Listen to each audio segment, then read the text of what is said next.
are very welcome back to the Flop Culture Patreon. Hope you're well. Thanks for being a patron of flops. We are back playing a game of Bop or Flop, and it is the festive season, so it's festive themed. And joining me to discuss and get into it and debate, it's the lovely Cian Sullivan. He's back. How are you? Good. Thanks for having me, and thanks for all the supporters of the arts listening.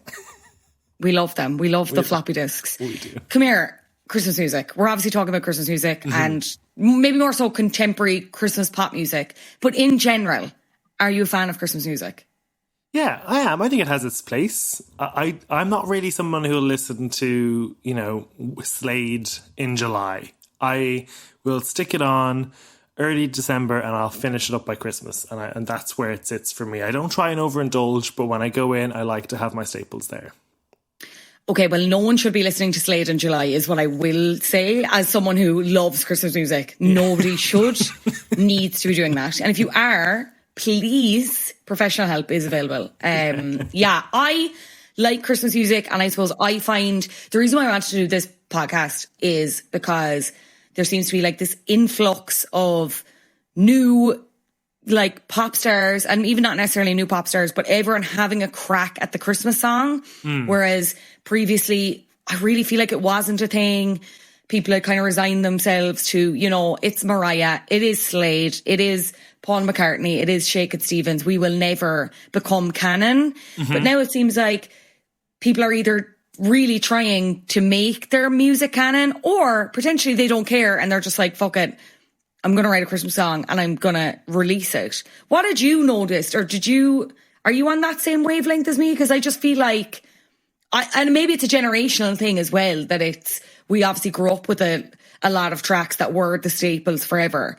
But now I'm seeing all these new ones come in, and that's begging the question for me. Can any of these new ones crack and become canon Christmas songs? Yeah, I love that, and I guess because as I've said in this podcast before, I love the charts. I used to be obsessed with them when I was younger. I listened to them every Sunday. So the whole idea of the Christmas number one is something that was like really well established by the time it was like 2003 or whatever, and I kind of really got into listening to the charts. But at that point, like X Factor started, and the Christmas number one was totally ruined by the winner of the X Factor or campaigns against winners of the X Factor. So I was constantly trying to find possible songs that were like eligible competitors for Christmas number ones. And to a certain degree, that has kind of changed over time. The Christmas number one isn't exactly what it used to be anymore. But I do love when new people enter the race, because although I like the classics, I do quite enjoy seeing how contemporary pop stars try and take a topic that has been done to death with sounds that have been done to death and try put a new spin on it. And some of them are successful and some of them aren't. And then there's like things that are too new. Like I think I remember a few years ago sending you the 303 Christmas song on Twitter. Oh my God. That was basically Cry Me a River as a Christmas song, and like, that's a flop.